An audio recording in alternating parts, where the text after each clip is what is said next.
Late yesterday, I canceled a carefully planned operation which was underway in Iran to position our rescue team for a later withdrawal of American hostages who've been held captive there since November 4th. Equipment failure in the rescue helicopters made it necessary to end the mission. And about that time, the leaders passed the abort message back to the president saying, hey, this is not going to work. And the president was responding, hey, fine, abort.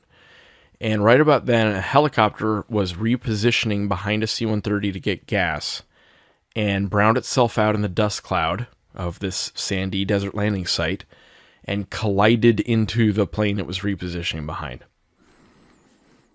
Fireball explosion, death, destruction, mayhem, literal death, destruction, mayhem. We killed 8 people and injured 5 more.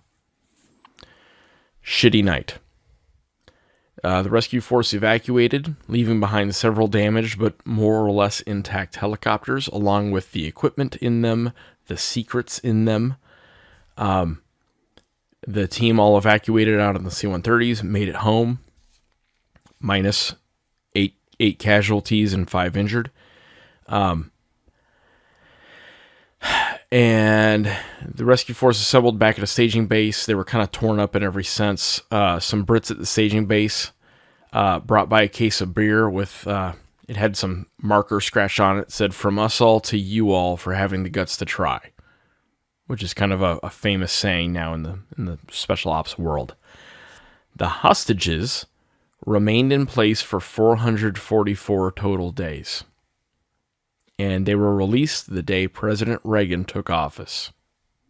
Not a coincidence. The Iranians scattered the hostages all around the country to make it harder for future rescue attempts. They end up getting released anyway, right? So rough night, real rough night. There are some lessons that we need to take from that. Some people refer to Eagle Claw as a successful failure because from Eagle Claw grew the Special Operations Command and all the capabilities we now have.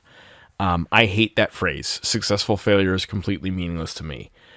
It was a failure. We learned a lot from it. We drew some success out of it.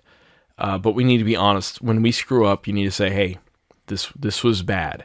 And the quicker you are to acknowledge that, the better your ultimate outcome is going to be, right?